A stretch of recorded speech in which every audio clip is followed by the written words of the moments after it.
Masak gulai dan ubi tumbuk. Assalamualaikum, halo teman-teman semua, apa kabar? Semoga dalam keadaan sehat, amin. Ini masih kelanjutan video saat saya pulang pasar. Seperti yang saya udah katakan tadi ya, kalau saya akan lanjut masak. Ini sekarang saya lagi milih-milihin cabai rawitnya yang sudah merah. Soalnya yang merah itu ingin saya masak. Sedangkan yang hijau-hijaunya saya biarkan aja untuk besok-besok. Karena yang merah itu kalau kita biarkan makin hari dia akan makin lonyot ya, alias busuk. Jadi ya udah yang merah-merahnya aja saya pilih untuk dimasak hari ini. Seperti yang saya katakan di awal tadi, hari ini itu saya kepengen membuat gulai daun ubi tumbuk campur dengan ikan teri. Sebetulnya ini itu requestan suami saya dan temannya ya. Karena kalau saya sih nggak ada kepikiran ingin membuat gulai daun ubi tumbuk. Biasanya saya hanya bikin rebusan daun ubi aja. Karena semalam suami saya request dan tadi itu saya pergi ke pasar, ya udah sekalian saya itu cari bahan-bahannya. Soalnya kalau bahan-bahannya kurang lengkap, rasanya itu pun jadi kurang enak ya. Jadi mumpung saya ke pasar hari ini, ya udah saya lengkapkan bahan-bahannya.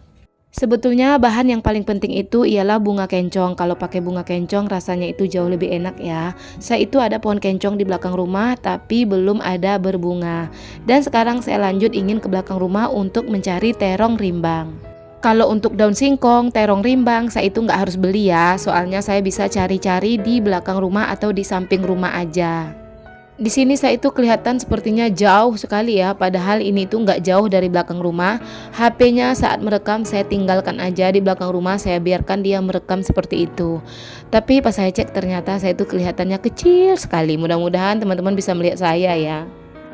Ini panen terong rimbangnya sudah selesai ya, walaupun dapatnya nggak banyak tapi lumayan lah ya untuk campur-campur.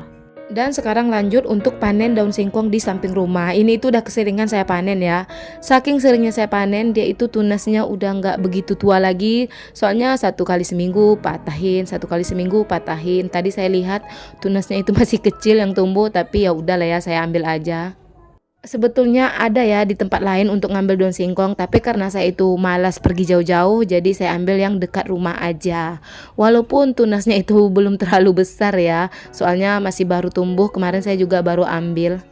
Terkadang saya itu mikirnya gini ya, seandainya pohon singkong ini bisa bicara, pasti dia itu ngomong ke saya gini. Stop, jangan ambil saya terus, soalnya saya itu ingin berkembang. Kamu ngambil saya terus, jadinya saya nggak bisa berkembang. Mungkin kayak gitu kali ya. Tapi ya udah nggak apa-apa lah ya, soalnya kan pohon singkong itu sangat mudah sekali pertumbuhannya, nggak perlu dirawat pun dia tetap akan hidup dan tumbuh.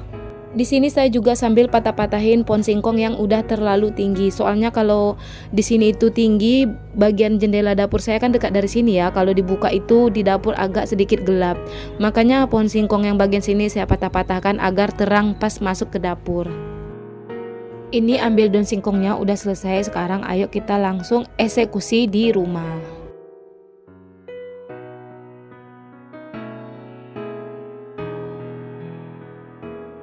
Ini saya membersihkannya di lantai aja ya, soalnya kan nanti bakalan dicuci juga. Jadi nggak apa-apa lah ya kalau nggak di alas. Tadi saat potekin daun singkong saya itu sambil merebus air ya, soalnya daun singkong itu mau saya rendam dulu menggunakan air mendidih. Saya kalau setiap kali bikin gulai daun singkong selalu seperti ini ya. Pasti daun singkongnya itu saya rendam dengan air mendidih sekitar beberapa menit. Nanti kalau daun singkongnya udah layu, barulah saya cuci bersih dan diiris-iris. Sebetulnya saya itu pengen bikin gulai daun ubi tumbuk, tapi karena saya nggak suka yang terlalu lenyek-lenyek atau gimana gitu, jadi daun singkongnya itu saya iris-iris kasar aja. Setelah saya rendam beberapa menit, di sini daun singkongnya itu mau saya cuci bersih dulu sebelum dimasak atau sebelum diiris-iris. Setiap orang itu punya cara masaknya masing-masing ya. Kalau saya ya seperti inilah caranya. Kalau ada yang pengen niru boleh dicoba.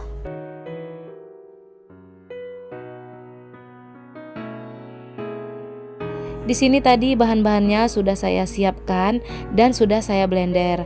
Jadi sebelum dimasak bahan-bahannya itu atau bumbu-bumbu rempah-rempahnya ingin saya tumis terlebih dahulu. Tumis bumbunya itu nggak perlu sampai matang ya. Kalau saya cukup sampai wangi aja. Nanti kalau udah wangi barulah dimasukkan yang perlu dimasukkan. Karena di blendernya itu banyak sisa bumbu, jadi saya kasih air ya. Hayo, di sini siapa yang sama seperti saya? Soalnya kalau dibiarkan mubazir ya, sayang kalau dibuang.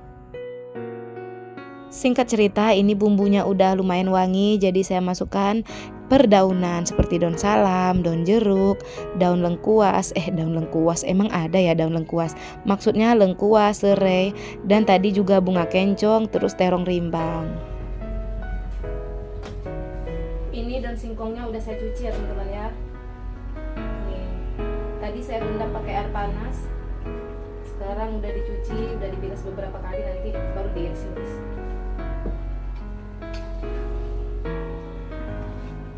Ini mau saya iris. Bukan ini yang mau diiris ya, tapi daun singkongnya.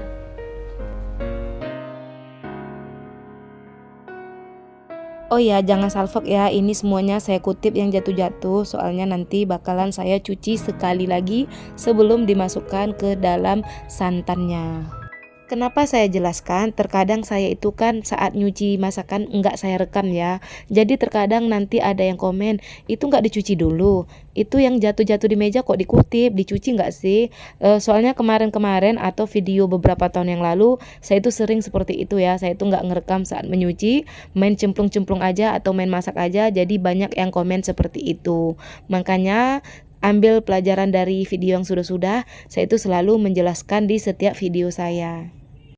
Ini tumisan bumbu-bumbunya udah wangi, udah matang kayaknya. Jadi sekarang saya masukkan santan. Ini tadi kelapa parutnya saya blender ya. Saya kalau bikin gulai kelapa parutnya pasti saya blender agar dapat santan yang lebih kental. Kalau teman-teman nggak percaya, teman-teman boleh coba ya di rumah. Siapa tahu selama ini kalian itu nggak pernah blender kelapa parutnya. Jadi sekarang coba di blender. Kita akan menghasilkan santan yang jauh lebih kental. Cara yang seperti itu saya juga baru tahu ya, baru tahu beberapa tahun terakhir ini. Itu pun karena waktu itu saya pulang kampung atau pulang ke rumah orang tua, jadi main ke rumah teman. Cara dia masaknya ya seperti itu, makanya saya contoh. Terkadang banyak hal yang kita nggak tahu ya, terutama saya itu banyak hal sekali yang nggak begitu tahu.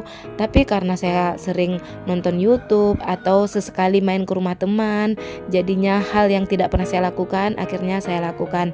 Tapi hal-hal yang memang baik, bukan mencontoh hal-hal yang buruk ya.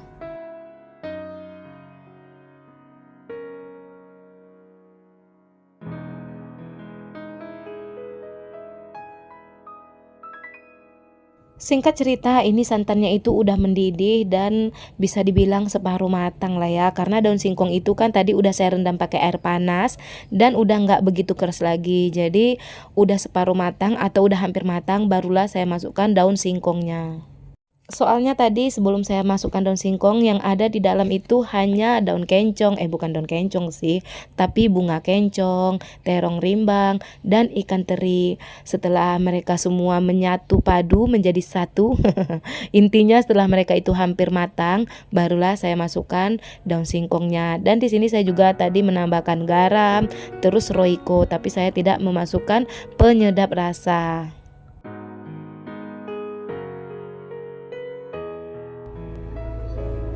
Ini kayaknya udah matang ya teman-teman ya, soalnya udah wangi, udah berminyak-minyak juga. Mau saya cicipi dulu, mau rasakan kuahnya. Tadi saya sudah kasih garam dan roiko.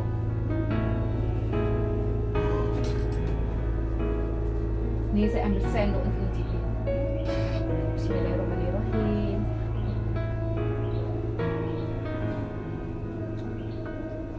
Asin. Tapi enak ya teman-teman ya. Ini dia pemandangannya. Seperti biasa sebelum kita makan, kalau kita ingin kasih orang, kita harus pisahkan dulu. Jangan kita makan dulu baru kita kasih orang. Itu nggak boleh ya. Itu yang diajarkan ibu saya ke saya sejak kecil. Kalau ingin kasih orang makanan, kita harus sisihkan. Kasih ke orangnya dulu. Jangan yang udah kita makan baru kita kasih ke orangnya. Kalau orang tersebut nggak ada di rumah, simpan dulu.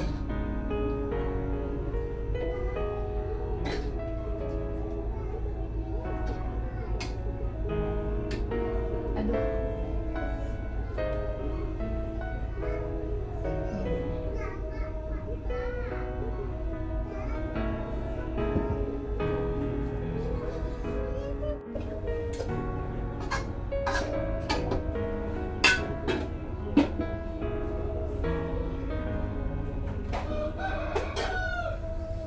teman-teman ya.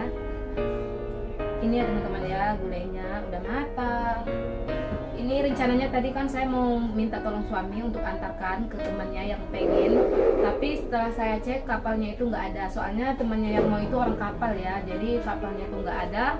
Makanya sekarang saya simpan aja dulu, saya tutup, saya simpan. Yang penting kita jangan kasih orang itu sisa. Kalau saya kayak gitu aja ya, kalau orangnya nggak ada ya udah, yang penting udah dipisahkan lalu disimpan. Nanti kalau orangnya ada ya diserahkan. Dan mungkin kapalnya itu lagi pergi ke dermaga yang lain, jadi sekarang saya mau simpan ini dulu.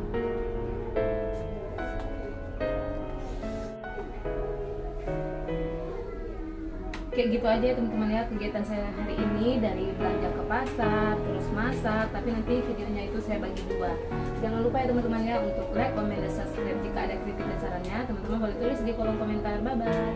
Assalamualaikum. Sekarang saatnya saya mau bersih-bersih dapur.